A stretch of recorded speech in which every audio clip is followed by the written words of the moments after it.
ಶುಭೋದಯ ಮಕ್ಕಳ. ನಿನ್ನೆ ತರಗತಿಯಲ್ಲಿ ನಾವು ಯಾವ ಪಾಠವನ್ನು ಅಭ್ಯಾಸ ಮಾಡಿದ್ವಿ? ಎಸ್, ನನ್ನ ದೇಶ ನನ್ನ ಜನ ಹೇಳುವಂಥ ಒಂದು ಪಾಠವನ್ನು ಅಭ್ಯಾಸ ಮಾಡಿದ್ವಿ. ಹೌದಾ? ಹೌದು. ನಿಮ್ಗೆ ಇವಾಗ ಏನಾಗಿದೆ ಅಂದರೆ ಕಂಟಿನ್ಯೂಸ್ಲಿ ಲೆಸನ್ ಪಾಠವನ್ನು ಓದಿ ಓದಿ ಓದಿ ಓದಿ ಏನಾಗುತ್ತೆ, ನಿಮಗೆ ಬೋರ್ ಬಂದುಬಿಟ್ಟಿರುತ್ತಲ್ವಾ? ಸೊ ಇವತ್ತಿನ ದಿನ ನಾವೇನು ಮಾಡೋಣ ಅಂತಂದರೆ, ನೀವು ಪುಸ್ತಕವನ್ನು ಇದೆ ಅಂತಂದರೆ ನೀವು ಪುಸ್ತಕನ ತೆಗೆದು ಬದಿಗಿಡ್ಬೋದು. ಏನು ಕೆಲಸ ಕೊಟ್ಟಿದ್ದೀನಿ ಇವತ್ತು? ಕನ್ನಡದ ವ್ಯಾಕರಣಗಳಲ್ಲಿ ಒಂದಾದಂತಹ ಗುಣಿತಾಕ್ಷರ ಅಂತ ಹೇಳಿ ಕೇಳಿದ್ದೀರಾ ನೀವು? ಗುಣಿತಾಕ್ಷರವನ್ನು ನೀವು ಕೇಳಿರ್ತೀರಾ, ಹೌದಾ? ಫಸ್ಟ್ ಸ್ಟ್ಯಾಂಡರ್ಡ್ ಸೆಕೆಂಡ್ ಸ್ಟ್ಯಾಂಡರ್ಡಿಂದ ನೀವು ಅದನ್ನು ಕಲಿತಾ ಬಂದಿದ್ದೀರಾ. ಇವಾಗ ಎಷ್ಟು ಕ್ಲಾಸ್ ಇದ್ದೀರಾ ನೀವು? 5th ಸ್ಟ್ಯಾಂಡರ್ಡ್, ಹೌದಲ್ವಾ? ಸೊ ನಿಮ್ಗೆ ಗುಣಿತಾಕ್ಷರಗಳ ಬಗ್ಗೆ ಗೊತ್ತಿರುತ್ತೆ. ಏನದು, ಹೇಗೆ ನಾವು ಗುಣಿತಾಕ್ಷರವನ್ನು ಬಿಡಿಸೋದು, ಹೇಗೆ ಯಾವ್ಯಾವ ಸ್ವರವನ್ನು ಯಾವ್ಯಾವ ಅಕ್ಷರದಲ್ಲಿ ಅದನ್ನು ಹೇಗೆ ಬಿಡಿಸೋದು ಅನ್ನೋದನ್ನು ನಾವು ಇವತ್ತೊಂದು ದಿನ ಪುನರಾವರ್ತನೆಯನ್ನು ಮಾಡ್ಕೊಳ್ಳೋಣ. ಯಾಕೆ ಪುನರಾವರ್ತನೆ ಹೇಳ್ತೀನಿ ಅಂದರೆ, ನೀವು ಈಗಾಗಲೇ ಅದನ್ನು ಕಲ್ತಿದ್ದೀರಾ ಅಂತ ಹೇಳಿದೆ, ಹೌದಾ? ಸೊ ಹಾಗಿದ್ರೆ ನೋಡೋಣ. ಇವತ್ತಿನ ಟಾಪಿಕ್ ಏನು? ಗುಣಿತಾಕ್ಷರಗಳು.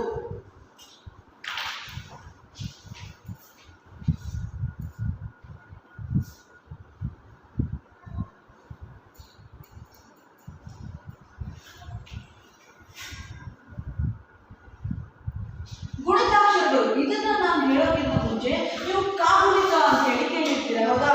ಕಾಗುಣಿತದ ಬಗ್ಗೆ ಕೇಳಿರ್ತೀರಾ. ಯಾಕೆ ನಾನು ಇದನ್ನ ಕಲಿಸ್ತಾ ಇದ್ದೀನಿ ಅಂತಂದ್ರೆ, ನಿಮ್ಮ ಪಾಠದಲ್ಲಿ ನೀವು ಇದನ್ನ ನೋಡಿದ್ದೀರಾ. ಯಾವುದನ್ನ? ಎಸ್, ಅ ಆ ಇ ವರ್ಣಮಾಲೆ. ನಿನ್ನೆ ದಿನ ನಿಮಗೆ ಸ್ವಲ್ಪ ಪ್ರಶ್ನೆಯನ್ನು ನಿಮಗೆ ಕೇಳಿದ್ದೆ, ಹೌದಾ? ವರ್ಣಮಾಲೆಯಲ್ಲಿ ಎಷ್ಟು ಅಕ್ಷರಗಳಿವೆ ಅಂತ ಹೇಳಿದ್ದೆ ನಾನು. ಎಷ್ಟು ಅಕ್ಷರಗಳಿವೆ ವರ್ಣಮಾಲೆಯಲ್ಲಿ?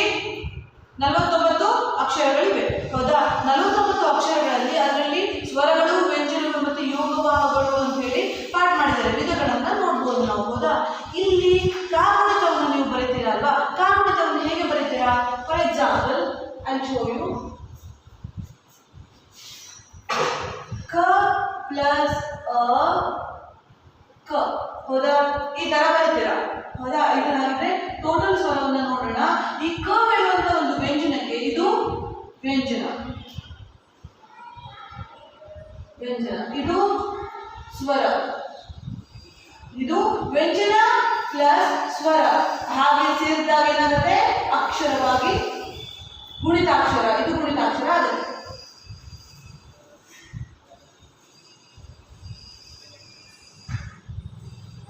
ಗುಣಿತಾಕ್ಷರವಾಗುತ್ತೆ.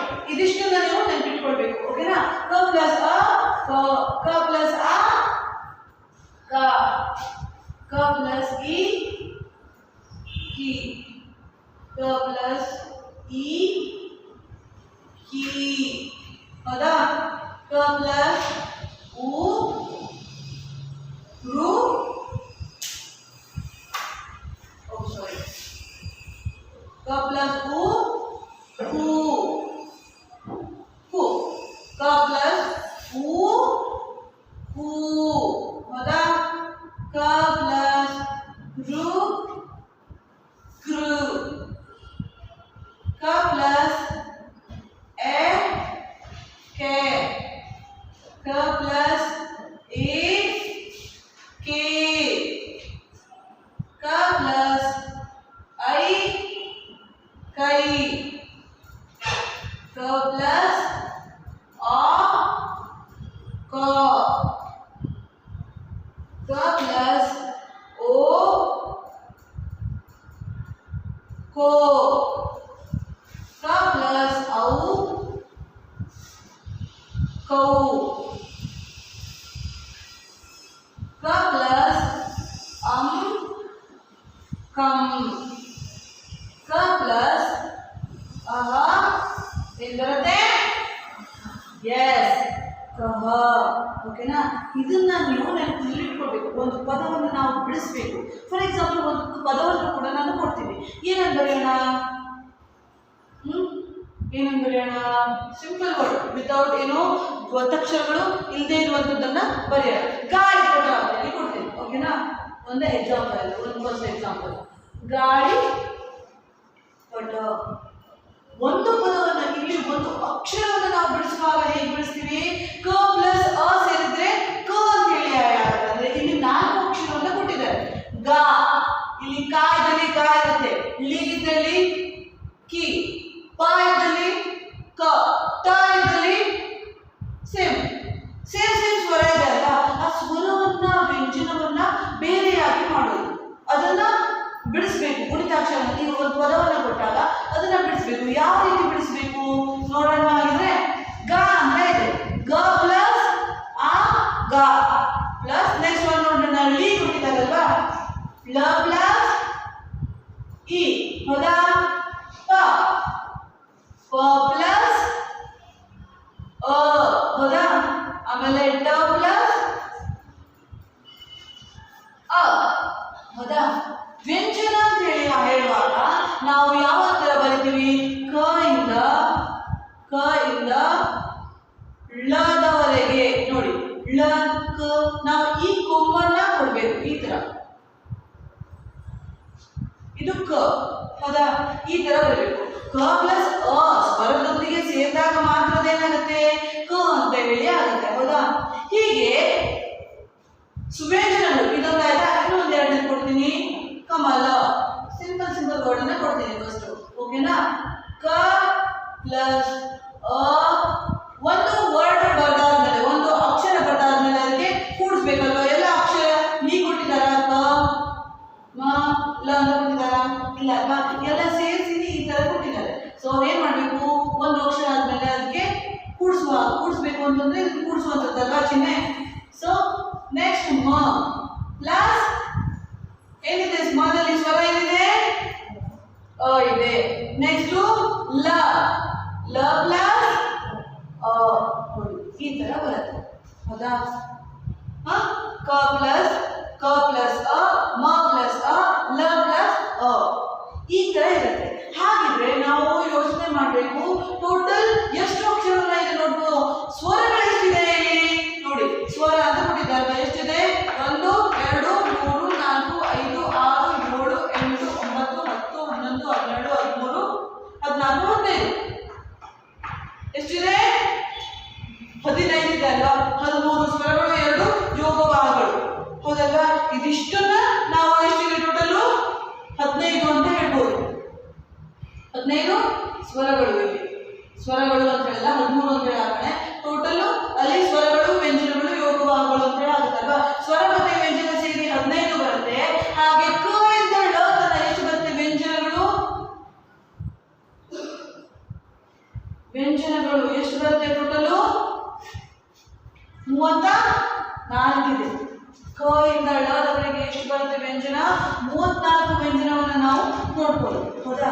ಆ 34 ವ್ಯಂಜನಗಳಿಗೆ ಸ್ವರವನ್ನು ಸೇರಿಸಿದ್ರೆ ಟೋಟಲ್ ಎಷ್ಟು ಗುಣಿತಾಕ್ಷರವನ್ನು ನಾವು ನೋಡ್ಬೋದು. 15 ಇಂಟು 15 ಇಂಟು 34 34 ಇಂಟು 15 ಅಂತ ಹೇಳಿ ಹಾಕಬೇಕು, ಕೌಂಟ್ ಮಾಡಬೇಕು, ಎಷ್ಟಾಯಿತು ಅಂತ ನೀವೇ ಹೇಳಬೇಕು ನನಗೆ, ಓಕೆನಾ. ಎಸ್, ಸೊ ಅಷ್ಟು ಗುಣಿತಾಕ್ಷರಗಳನ್ನು ನಾವು ನೋಡಬಹುದು, ಹೌದಲ್ವಾ. ಎಸ್, ಇದನ್ನ ನೀವು ನೆನಪಿಟ್ಕೊಳ್ಬೇಕು. ಅಂದ್ರೆ ನಾವು ಯಾವುದೇ ಒಂದು ಪದವನ್ನು ಬಳಸಬೇಕಾದ್ರೆ ಯಾವುದೇ ರೀತಿಯಾದಂತಹ ವ್ಯಂಜನವನ್ನ ಯಾವುದೇ ಒಂದು ಸ್ವರದೊಂದಿಗೆ ಸೇರಿಸಿರ್ತಾರೆ, ನಾವು ಅದನ್ನ ಬಿಡಿಸೋದು ಹೇಗೆ ಅನ್ನೋದನ್ನ ಕಲಿಬೇಕು. ಹೇಗೆ ಕಲಿಬೇಕು, ನಾವು ಪ್ರಾಕ್ಟೀಸ್ ಮಾಡ್ತಾ ನಮಗೆ ಬರುತ್ತೆ, ಓಕೆನಾ. ಸೊ ಹಾಗಿದ್ರೆ ಗುಣಿತಾಕ್ಷರ ಎಂದರೇನು ಅಂತ ಹೇಳಿ ಬೇಕಲ್ಲ, ನಮಗೆ ಒಂದು ಡೆಫಿನೇಷನ್ ಬೇಕು. ಎಸ್ ಅರ್ ನೋ, ಡೆಫಿನೇಷನ್ ಅನ್ನು ಬರೆಯೋಣ. ಏನಂತ, ವ್ಯಂಜನಾಕ್ಷರಗಳಿಗೆ, ಹೌದಾ, ಇವೆಲ್ಲ ವ್ಯಂಜನಾಕ್ಷರಗಳು, ಹೌದಾ. ವ್ಯಂಜನಾಕ್ಷರಗಳಿಗೆ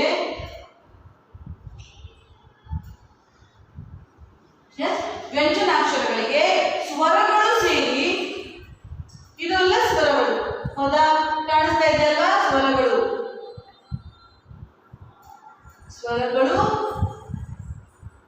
ಸೇರಿ, ಹೌದಾ, ಅಕ್ಷರಗಳಿಗೆ ಸ್ವರಗಳು ಸೇರಿ ಆಗುವ ಅಕ್ಷರಗಳಿಗೆ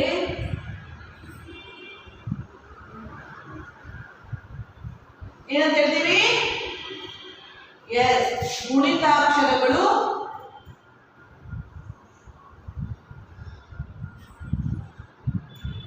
ಎನ್ನುವರು.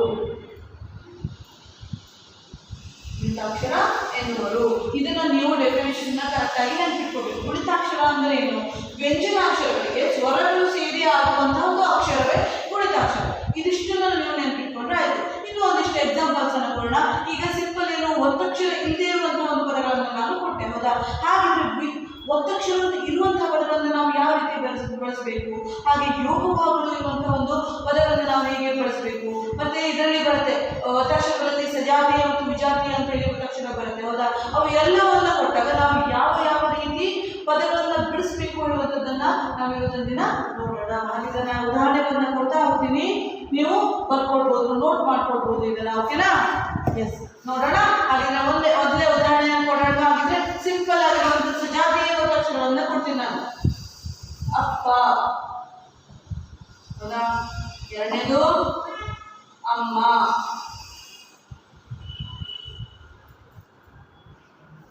ವಿದ್ಯೆ,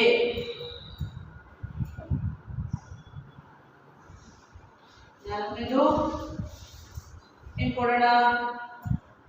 ಲೆಕ್ಕ, ಐದನೇದು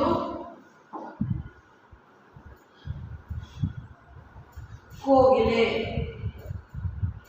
ಹೌದಾ? ಇನ್ನೂ ಒಂದು ಕೊಟ್ಬಿಡೋಣ, ಆಮೇಲೆ ಬಿಡಿಸ್ತಾ ಹೋಗೋಣ ಒಂದೊಂದೇ. ಸೂರ್ಯ,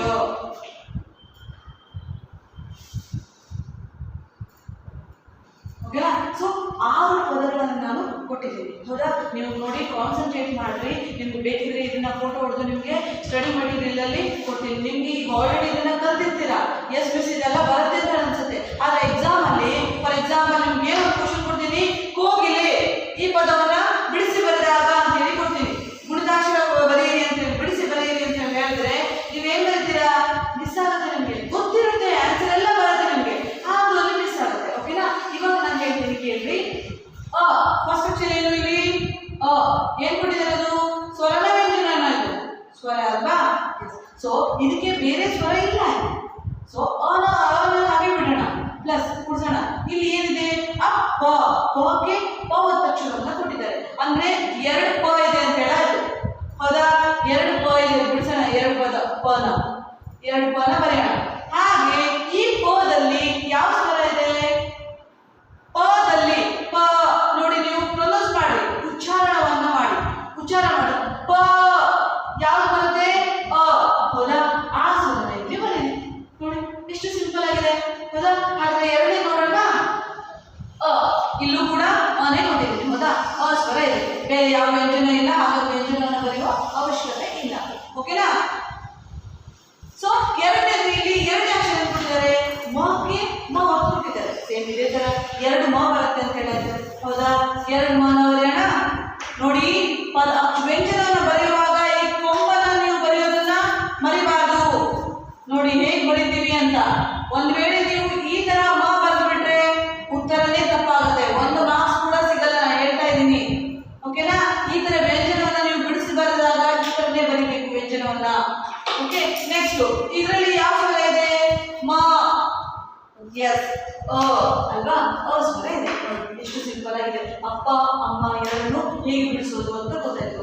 ಒಂದು ವೇಳೆ ನಿಮಗೆ ಪ್ರಶ್ನೆಯಲ್ಲಿ ಪರೀಕ್ಷೆಯಲ್ಲಿ ಇನ್ನೊಂದು ತರ ಕೇಳ್ತಾರೆ, ಈ ಪದವನ್ನು ಬಿಡಿಸಿ ಬರೆದನ್ನ ಕೊಡ್ತಾರೆ, ಇದನ್ನ ನೀವು ಕೂಡಿಸಿ ಬರೀಬೇಕು. ಇದನ್ನ ಕೊಡಲ್ಲ ನಿಮಗೆ ಪರೀಕ್ಷೆಯಲ್ಲಿ, ಓಕೆನಾ? ಇದಿಷ್ಟನ್ನೇ ಕೊಡ್ತಾರೆ. ಕೂಡಿಸಿ ಬರೆದ್ರೆ ಯಾವ ಪದ ಬರುತ್ತೆ ಹೇಳೋದನ್ನ ನೀವು ಅದನ್ನ ಬರೀಬೇಕಾಗುತ್ತೆ, ಅದನ್ನು ಕೂಡ ಗೊತ್ತಿರಬೇಕು, ಹೌದಾ? ಸೊ ನೆಕ್ಸ್ಟ್ ವಿದ್ಯೆ. ನೋಡಿ ಇಲ್ಲಿ ಸ್ವಲ್ಪ ಡಿಫ್ರೆಂಟ್ ಆಗಿದೆ. ವಿ ಅಂತ ಕೊಟ್ಟಿದ್ದಾರೆ. ಫಸ್ಟ್ ವರ್ಡ್ ಅನ್ನು ನೋಡೋಣ. ವಿ ವಿ ವಿ ಹೇಗಾಗುತ್ತೆ? ವ ಅಂತ ಹೇಳುವಂತ ವ್ಯಂಜನ ಇದೆ. ವಕ್ಕೆ ವ್ಯಂಜನಕ್ಕೆ ಯಾವ ಸ್ವರ ಸೇರಿದ್ರೆ ವಿ ಆಗುತ್ತೆ? ಇ. ಇಲ್ಲೂ ಕನ್ಫ್ಯೂಸ್ ಆಗಬಾರ್ದು. ಒಂದು ವೇಳೆ ವಿ ಅಂತ ಕೊಟ್ರೆ ಇಲ್ಲಿ ಏನ್ ಬರೀಬೇಕು? ಇ ಅಂತ ಬರೀಬೇಕು. ದೊಡ್ಡ ವಿ ಅಲ್ವಾ ಇದು? ಇಲ್ಲೇನ್ ಕೊಟ್ಟಿದ್ದಾರೆ? ದೀರ್ಘ ಕೊಟ್ಟಿಲ್ಲ. ಈ ದೀರ್ಘ ಅನ್ನುವಂಥದ್ದು ಇಲ್ಲಿ ಇಲ್ಲ. ಸೊ ಅದಕ್ಕೆ ಇದು ಸಣ್ಣ, ಓಕೆನಾ? ಸೊ ವಿ ವಿ ಹೇಳುವಂಥದ್ದು ಕಂಪ್ಲೀಟ್ ಆಗಿದೆ. ನೆಕ್ಸ್ಟ್ ಕ್ಲಾಸ್ ವಿದ್ಯೆ, ದಿಯೆ, ಹೌದಾ? ನೋಡಿ ಪ್ರೊನೌನ್ಸ್ ಹೇಗಿರುತ್ತೆ? ವಿದ್ಯೆ, ದ ಫಸ್ಟ್ ಬರುತ್ತೆ, ಆಮೇಲೆ ಯ ಒತ್ತಕ್ಷರ ಬರುತ್ತೆ, ಹೌದಾ? ಸೊ ವ್ಯಂಜನವನ್ನ ಫಸ್ಟ್ ಯಾವತ್ತೂ ಬರೀಬೇಕು, ಸ್ವರವನ್ನ ಲಾಸ್ಟ್ ಬರೀಬೇಕು, ಓಕೆನಾ? ವಿದ್ಯೆ, ದ ಬರ್ದ್ಯಾ? ಎಸ್, ಭದ್ರ. ಸೊ ನೆಕ್ಸ್ಟ್ ಏನು? ವಿದ್ಯೆ, ಯ. ಇದು ಯ ಒತ್ತಕ್ಷರ, ಹೌದಲ್ವಾ? ಒತ್ತಕ್ಷರ ಯಾವ್ದು ನೆನಪಿರುತ್ತೆ ನಿಮ್ಗೆ? ಯಾವ್ಯಾವ ವ್ಯಂಜನ ಇದೆ ಹೇಳುವಂಥದ್ದು ನಿಮ್ಗೆ ನೆನಪಿರುತ್ತೆ. ದ ಆಮೇಲೆ ಯ ಎರಡು ಬರ್ದ್ವಿ, ಹೌದಾ? ಸೊ ನೆಕ್ಸ್ಟ್ ಪ್ಲಸ್ ಏನ್ ಬರಬೇಕು? ಇದರಲ್ಲಿ ಯಾವ ಸ್ವರ ಇದೆ? ವಿದ್ಯೆ,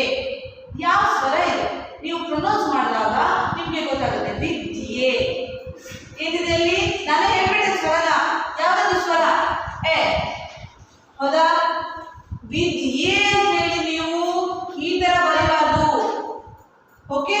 ವಿದ್ಯೆ ಹೇಗಾಗುತ್ತೆ? ವಿದ್ಯೆ ಈ ಸ್ವರವನ್ನು ಸೇರಿಸೋದಾದ್ರೆ ವಿದ್ಯೆ ಆಗತ್ತೆ, ಇದು ಈದ್ ಬಂದ್ಬಿಡತ್ತೆ, ದೀರ್ಘ ಬಂದ್ಬಿಡತ್ತೆ. ಸೊ ಇಲ್ಲಿ ದೀರ್ಘ ಇಲ್ಲ, ಹಾಗಾಗಿ ಎ ಹೇಳುವಂತ ಸ್ವರನ ನಾವು ಬಳಸಬಾರ್ದು. ಎಷ್ಟು ಈಸಿ ಇದೆ? ಎಸ್, ತಿಳಿತಾ ನಿಮ್ಗೆ ಇದಿಷ್ಟು? ಸೊ ನೆಕ್ಸ್ಟ್ ಹೋಗೋಣ. ಇದು ಕೂಡ ತುಂಬಾ ಸಿಂಪಲ್ ಆಗಿದೆ. ಲೇದಲ್ಲಿ ಲ ಹೇಳುವಂತ ವ್ಯಂಜನ, ಲೇ ಹೇ ಆಗೋದು ಹೇಗೆ? ಎ ಹೇಳುವಂತ ಒಂದು ಸ್ವರ ಮಾಡಬೇಕು. ನೀವು ಇನ್ನೊಂದು ಹೇಳ್ಬೇಕು, ನಿಮಗೆ ತುಂಬಾ ಜನ ಮಕ್ಕಳು ಏನ್ ಮಾಡ್ತೀರಾ, ಸ್ವರಗಳನ್ನ ನೀವು ಉಚ್ಚಾರ ಮಾಡುವಾಗ ಹೇಗೆ ಪ್ರೊನೌನ್ಸ್ ಮಾಡ್ತೀರಾ? ನೀವು ಮಾಡೋದನ್ನ ನಾನು ಹೇಳ್ತೀನಿ. ಏನ್ ಮಾಡ್ತೀರಾ? ನಾವು ಅ ಆ ಇ ಈ ಉ ಉ ರು ಎ ಎ ಐ ಓ ಔ ಅಮ ಹ. ಹೌದಾ? ಎ ಗೆ ಡಿಫ್ರೆನ್ಸೇ ಇಲ್ಲ ನಿಮಗೆ ಇಲ್ಲಿ. ಹೌದಾ? ಎ ಎ ಐ ಓ ಔ ಅಮ ಹ. ಎ ಎ ಐ ಅಲ್ಲ, ಅದು ಎಗೆ ಎಗೆ ತುಂಬಾ ಡಿಫ್ರೆನ್ಸ್ ಇದೆ. ಹೌದಾ? ನಿಮ್ಗೆ ವಿತ್ ಪ್ರೂಫ್ ನಾನು ತೋರಿಸ್ತೀನಿ. ಇಲ್ಲಿ ಲೆಕ್ಕ ಲೇ ಹೇಳುವಂಥದ್ದು ಎ ಸ್ವರ ಸೇರಿದೆ. ಹೌದಾ? ಒಂದು ವೇಳೆ ಎ ಅಂತ ಹೇಳಿ ಎ ಎ ಐ ಅಂತ ಹೇಳಾಗುತ್ತೆ, ಇದು ಎ ಅಂತ ಹೇಳಿ ನೀವು ಪ್ರೊನೌನ್ಸ್ ಮಾಡ್ತೀರಾ ಅನ್ನೋದಾದ್ರೆ ಈ ಸ್ವರನ ಲೇಖ ಅಂತಿತ್ತು. ನೀವು ಲೆಕ್ಕ ಅಂತ ಹೇಳ್ತಿರೋ ಅಥವಾ ಲೇಖ ಅಂತಿರೋ. ಇನ್ನೊಂದು ವರ್ಡ್ ಕೊಡೋಣ, ಕೆಲವು ಅಂತ ಹೇಳಿ ಹೇಳ್ತೀರ. ಈಗ ಬರೆದಿದ್ದೀನಿ ಸಿಂಪಲ್ ಆಗಿ ನಿಮಗೆ ತಿಳಿಸ್ಲಿಕ್ಕೆ. ಕೆಲವು ಅಂತ ಹೇಳಿ ಹೇಳ್ತೀರ. ಹೌದಾ? ಕೆಲವು ಅಂತ ಬೇರೆ, ಕೆಲವು ಬೇರೆ. ಓಕೆನಾ? ಒಂದು ವೇಳೆ ಈ ಸ್ವರದಲ್ಲಿ ಇದರಲ್ಲಿ ಸ್ವರ ಎ ಇದೆ ಅಂತ ಹೇಳಿದ್ರೆ, ನೀವು ಎ ಅಂತ ಹೇಳಿ ಇದನ್ನ ಪ್ರೊನೌನ್ಸ್ ಮಾಡ್ತೀರಾ ಅನ್ನೋದಾದ್ರೆ ಏನಾಗುತ್ತೆ? ಇದು ಕೇಲವು ಆಗುತ್ತೆ. ನೀವು ಕೆಲವು ಅಂತ ಹೇಳಿ ಯೂಸ್ ಮಾಡ್ತಿರೋ ಅಥವಾ ಕೇಲವು ಅಂತಿರೋ. ಎಸ್, ಹೌದಾ? ಆಮೇಲೆ ಓ ಓ ಔ ಅಂತ ಹೇಳ್ತೀರಾ. ಹೌದಾ? ಓ ಓ ಔ ಒಂದು, ಇದಕ್ಕೆ ನೀವು ಒಂದು ಅಂತ ಹೇಳಿ ಪ್ರೊನೌನ್ಸ್ ಮಾಡ್ತೀರಾ. ಒಂದು ಅಂತ ಪ್ರೊನೌನ್ಸ್ ಮಾಡ್ತೀರಾ. 1 2 3 ಅಂತ ಹೇಳಿ ಇಂಗ್ಲಿಷ್ ಪ್ರೊನೌನ್ಸ್ ಮಾಡ್ತೀರಲ್ವಾ? ನೀವೇನ್ ಹೇಳ್ತೀರಾ? ಒಂದು ಅಂತೀರಾ. ಒಂದು ಅಲ್ಲ, ಅದು ಹೇಗೆ ಪ್ರೊನೌನ್ಸ್ ಮಾಡ್ಬೇಕು ನೀವು? ಒಂದು. ಆ ಇದೆ ಇಲ್ಲಿ. ಒಂದಾನೊಂದು ಕಾಲದಲ್ಲಿ ಅಂತ ಹೇಳಿ ಸ್ಟಾರ್ಟ್ ಮಾಡ್ತೀರಾ. ಹೌದಾ? ಒಂದಾನೊಂದು ಕಾಲದಲ್ಲಿ ಹೇಳಲ್ಲ, ಹಾಗಂತೇಳಿ ಒಂದಾನೊಂದು ಕಾಲದಲ್ಲಿ ಅಂತಾನು ಹೇಳಲ್ಲ. ಓ ಓ ಅಂತ ಹೇಳಿ ಹೇಳಿದಾಗ ಒಂದಾನೊಂದು ಕಾಲದಲ್ಲಿ ಅಂತ ನೀವು ಪ್ರೊನೌನ್ಸ್ ಮಾಡ್ಬೇಕಿತ್ತು. ಹೌದಾ? ನೋಡಿ ಹೇಗೆ ಉಚ್ಚಾರಣೆಯನ್ನ ಕನ್ನಡದಲ್ಲಿ ಅಕ್ಷರಗಳನ್ನ ಹೇಗೆ ಉಚ್ಚಾರ ಮಾಡೋದು ಅನ್ನೋದನ್ನ ನೀವು ಮೊದಲನೇದಾಗಿ ತಿಳ್ಕೊಳ್ಬೇಕು. ನೀವು ಮುಂದೆ ಯಾವುದಾದ್ರೂ ಒಂದು ಸ್ಪೀಚ್ ಕೊಡ್ತೀರಾ, ಭಾಷಣವನ್ನು ಕೊಡ್ತೀರಾ ಅಂತಂದಾಗ, ಯಾವುದಾದ್ರು ದೊಡ್ಡ ವ್ಯಕ್ತಿ ಆಗ್ತೀರಾ, ನಿಮಗೆ ಭಾಷಣ ಕರೀಲಿಕ್ಕೆ ಯಾವುದೊಂದು ಫಂಕ್ಷನ್ಗೆ ಕರೆದಿರ್ತಾರೆ. ನೀವು ಹೀಗೆ ಪ್ರೊನೌನ್ಸ್ ಮಾಡ್ತೀರಾ? ಕೇಲವು ಓದಾನೊಂದು ಅಂತ ಪ್ರೊನೌನ್ಸ್ ಮಾಡ್ತೀರಾ? ಭಾಷಣದಲ್ಲಿ ಆ ಪದಗಳನ್ನ ನೀವು ಸಿಕ್ಕಿದಾಗ ಅದು ಇಲ್ಲ ಅಲ್ವಾ? ಪ್ರೊನೌನ್ಸಿಯೇಷನ್ ಕರೆಕ್ಟ್ ಆಗಿ ಕ್ಲಿಯರ್ ಆಗಿರ್ಬೇಕು. ಇನ್ನೂ ಕೆಲವರು ತುಂಬಾ ಜನ ಇದ್ದಾರೆ, ಏನ್ ಮಾತಾಡ್ತೀರಾ? ಶಂಕರ ಅನ್ಲಿಕ್ಕೆ ಸಂಕರ ಅಂತೀರಾ. ಹೌದಾ? ಕೇಳಿದ್ದೀರಾ? ಶಂಕರ ಅನ್ಲಿಕ್ಕೆ ಸಂಕರ ಅಂತೀರಾ. ಆಮೇಲೆ ತುಂಬಾ ವರ್ಡ್ಸ್ ಇದೆ. ಆಮೇಲೆ ಐಶ್ವರ್ಯ ಅಂತೀರಾ. ಹೌದಾ? ಐಶ್ವರ್ಯ ಅಂತ ಹೇಳ್ತೀರಾ. ಹಲವಾರು ಪದಗಳನ್ನ ಯಾವ ಅಕ್ಷರವನ್ನು ಕೊಟ್ಟಿದ್ದಾರೋ ಅಕ್ಷರಕ್ಕೆ ತಕ್ಕಂಗೆ ನಾವು ಉಚ್ಚಾರಣೆಯನ್ನ ಕರೆಕ್ಟಾಗಿ ಮಾಡಬೇಕಾಗುತ್ತೆ. ಅಂದ್ರೆ ಮಾತ್ರ ಆ ಪದಕ್ಕೆ ಅರ್ಥವೂ ಸಿಗುತ್ತೆ, ಹಾಗೆ ನಮಗೆ ಬೇರೆಯವ್ರಿಗೆ ಕೂಡ ಅರ್ಥ ಕೂಡ ಆಗುತ್ತೆ. ಇದನ್ನ ನೀವು ನೆನಪಿನಲ್ಲಿ ಇಟ್ಕೊಳ್ಬೇಕು. ಓಕೆನಾ? ಸೊ ಇದನ್ನ ನಾನು ಮಾಡ್ತಾ ಇದ್ದೀನಿ, ನಿಮ್ಗೆ ಗೊತ್ತಾಗಲಿ ಅಂತ ಹೇಳಿ ನಾನು ಇಲ್ಲಿ ಬರ್ಬೇಕು. ಓಕೆನಾ? ಸೊ ಇಲ್ಲಿ ಕೆ ಕ ಒತ್ತು ಕೊಟ್ಟಿದ್ದಾರೆ, ಅಂದ್ರೆ 2 ಕ ಬರುತ್ತೆ. ಹೌದಾ? 2 ವ್ಯಂಜನವನ್ನು ನಾವು ಇಲ್ಲಿ ಬರೀಬೇಕು. ಹಾಗೆ ಆ ಕದಲ್ಲಿ ಯಾವ ಸ್ವರವನ್ನು ನೋಡ್ಬೋದು? ಅ ಹೇಳುವಂತ ಸ್ವರವನ್ನ ನಾವು ನೋಡ್ಬೋದು. ಓಕೆನಾ? ಸೊ ಈ ಪದವನ್ನು ಕೂಡ ನಾವು ಬಿಡಿಸಿದಾಗಿತ್ತು. ಈಗ ನೆಕ್ಸ್ಟ್ ಬೇರೆ ತರ ಕೊಟ್ಟಿದ್ದಾರೆ ನೋಡಿ, ಕೋಗಿಲೆ. ಕ ಪ್ಲಸ್ ಕ ವ್ಯಂಜನ ಇದೆ. ಕಗೆ ಯಾವ ಸ್ವರ ಬೇಕು? ಕೋಗಿಲೆ. ಯಾವುದು? ಕೋ ಓ. ಎಸ್, ಅಕ್ಷರವನ್ನ ನೀವು ಡೀಪ್ ಆಗಿ ಪ್ರೊನೌನ್ಸ್ ಮಾಡಿದಾಗ ನಿಮಗೆ ಗೊತ್ತಾಗುತ್ತೆ. ಕೋ ಓ ಹೇಳುವಂತ ಗೊತ್ತಾಯ್ತು. ಹೌದಾ? ಪ್ಲಸ್ ಪ್ಲಸ್ ಗಿ ಅಂತಂದ್ರೆ ಸಿಂಪಲ್ ಗಿ, ಫಸ್ಟ್ ಗಿ. ಹೌದಾ? ಲ ಪ್ಲಸ್ ಎ. ಇಲ್ಲಿ ಇವಾಗ ಬಂತು ನೋಡಿ. ಇದನ್ನ ನೀವು ಹೇಗೆ ಬಿಡಿಸ್ತೀರಾ? ಇದನ್ನ ನಿಮಗೆ ಹೇಳೋದಾದ್ರೆ, ಸೂರ್ಯ ಹೇಳುವಂತ ಒಂದು ಪದವನ್ನ ನಾವು 2 ರೀತಿಯಲ್ಲಿ ಬರಿಬಹುದು. ಈ ಪದವನ್ನ ಸೂರ್ಯ ಹೇಳುವಂತ ಪದವನ್ನ ನಾವು 2 ರೀತಿಯಲ್ಲಿ ಬರಿಬಹುದು. ಇದು ಒಂದು ರೀತಿ, ಇನ್ನೊಂದು ಹೀಗೆ. 2 ರೀತಿಯಲ್ಲೂ ಕೂಡ ನಾವು ಸೂರ್ಯ ಅಂತ ಬರಿಬಹುದು. ನಾವು ಉಚ್ಚಾರಣೆಯನ್ನ ಮಾಡುವಾಗ, ಪ್ರೊನೌನ್ಸ್ ಮಾಡುವಾಗ ಸೂರ್ಯ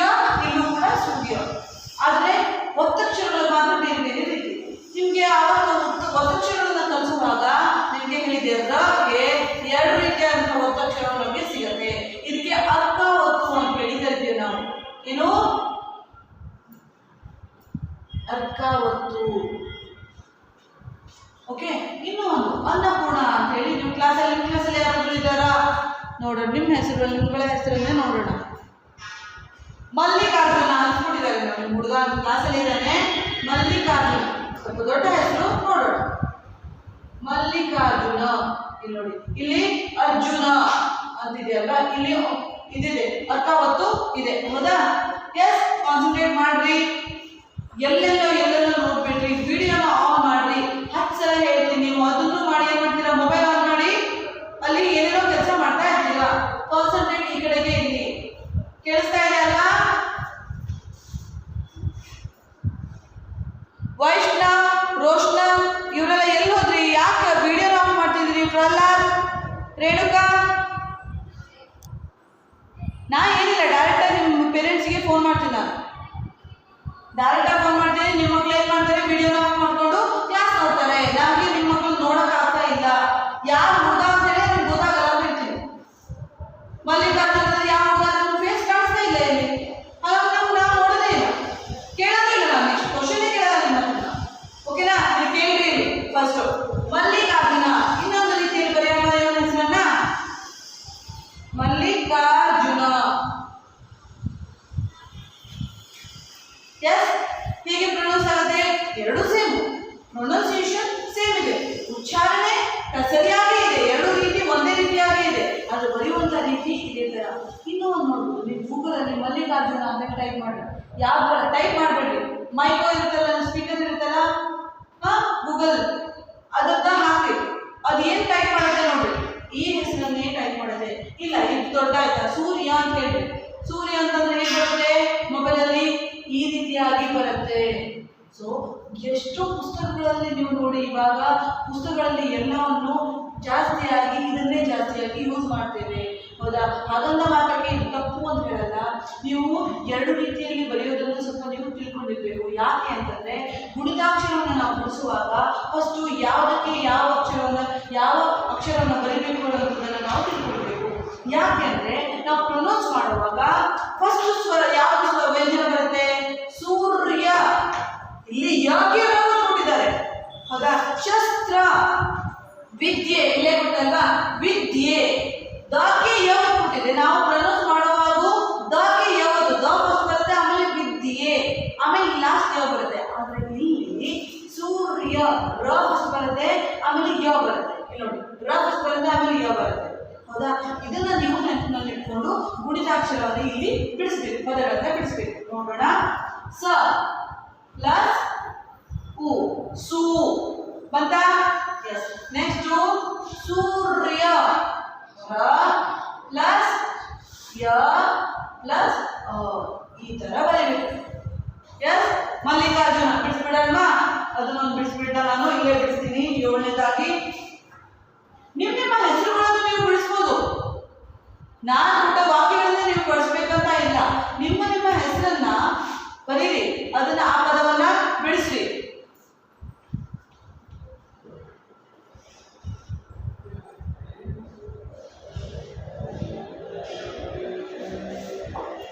ಮ ಪ್ಲಸ್ ಅ, ಹೌದಾ? ಪ್ಲಸ್ ಮಲ್ಲಿ. ಏನ್ ಬರಬೇಕು? ವ್ಯಂಜನವನ್ನು ಬರೆಯೋಣ ಫಸ್ಟು. ಲ ಪ್ಲಸ್ ಲ ಪ್ಲಸ್ ಇ. ಎರಡು ಲ ಇದೆ ಅಲ್ವಾ? ಲಗೆ ಲ ಕೊಟ್ಟಿದ್ದಾರೆ, ಹಾಗಾಗಿ ಎರಡು ಉತ್ಪನ್ನ ಕೊಡೋದು, ಎರಡು ವ್ಯಂಜನವನ್ನು ಬರೆಯೋದು. ಇಲ್ಲಿ ಯಾವ ಸ್ವರ ಇದೆ? ಈ ಸ್ವರ ಇದೆ, ಈ ಬರಿತಾ ಇದೆ, ಹೌದಾ? ಮಲ್ಲಿಕಾರ್ಜುನ. ಕ ಪ್ಲಸ್ ಆ, ಕ, ಹೌದಾ? ರ ಪ್ಲಸ್ ಜ ಪ್ಲಸ್ ಉ. ಎಸ್. ಮಲ್ಲಿಕಾರ್ಜು. ಉ ಸ್ವರ ಇದೆ, ರುಜು. ಜ ರ ಬಂದು, ಆಮೇಲೆ ಜ ಬಂದು, ಆಮೇಲೆ ಉ. ಓಕೆನಾ? ಆಮೇಲೆ ಲಾಸ್ಟ್ ವರ್ಡ್ ನ ಪ್ಲಸ್ ಅ. ನ ಪ್ಲಸ್ ಅ. ಸರಿ ಇದೆಯಾ? ಮಲ್ಲಿಕಾರ್ಜುನ. ಕಾಣಿಸ್ತಾ ಇದೆ ಅಲ್ಲ ನಿಮ್ಗೆ ಇದಿಷ್ಟು? ಇದನ್ನೆಲ್ಲ ಬರ್ಕೊಳ್ಬೇಕು. ಎಕ್ಸಾಮಿಗೆ ಬೀಳೋದೆ, ನಾನು ಹೇಳ್ತಾ ಇದ್ದೀನಿ, ಎಕ್ಸಾಮಿಗೆ ಬರುತ್ತೆ ಇದು. ನಾನು ಏನೇನು ಕಲಿಸಿದ್ನೋ, ಪ್ರತಿಯೊಂದು ಕ್ಲಾಸಲ್ಲಿ ಏನೇನು ಕಲಿಸಿದ್ನೋ ಎಲ್ಲರೂ ಬೀಳುತ್ತೆ. ಯಾವ ಬೇಕಾದ್ರೂ ನಾನು ಹಾಕ್ಬೋದು. ನೋಡೋಣ ಎಷ್ಟು ಕಾನ್ಸಂಟ್ರೇಟ್ ಮಾಡಿದ್ದೀರಾ ಅಂತ. ಓಕೆ, ಸೊ ಇದಿಷ್ಟು ನೀವು ನೆನಪಿನಲ್ಲಿ ಇಟ್ಕೊಳ್ಬೇಕು. ಸೊ ನೋಡಿ, 6 ಪದಗಳನ್ನು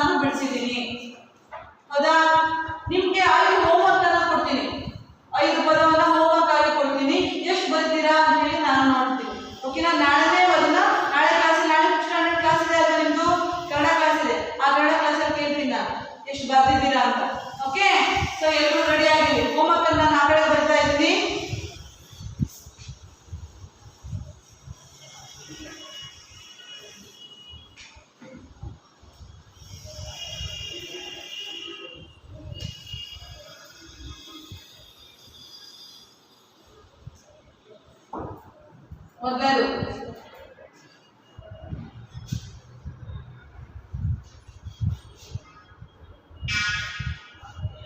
ಶಬ್ದ. 5 ವರ್ಡ್ ಕೊಡ್ತೀನಿ, ಜಾಸ್ತಿ ಏನು ಕೊಡಲ್ಲ.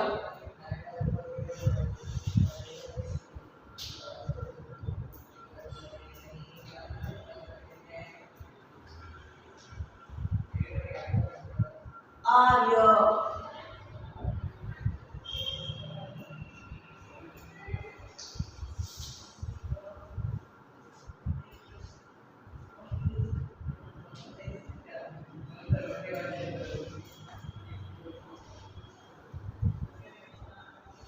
ಹಬ್ಬ.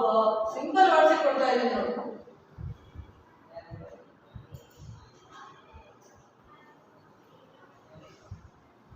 ಅಕ್ಷರ,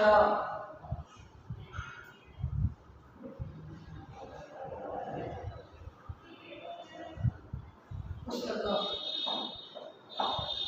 ಇದಿಷ್ಟು ಪದಗಳನ್ನು ನೀವು ಬಿಡಿಸ್ಕೊಂಡು ಬರಬೇಕು. ಓಕೆನಾ? ಎಸ್, ಇದಿಷ್ಟು ಅರ್ಥ ಆಯ್ತು ಅಂತ ಅನ್ಕೋತೀನಿ. ಏನಾದರೂ ಡೌಟ್ಸ್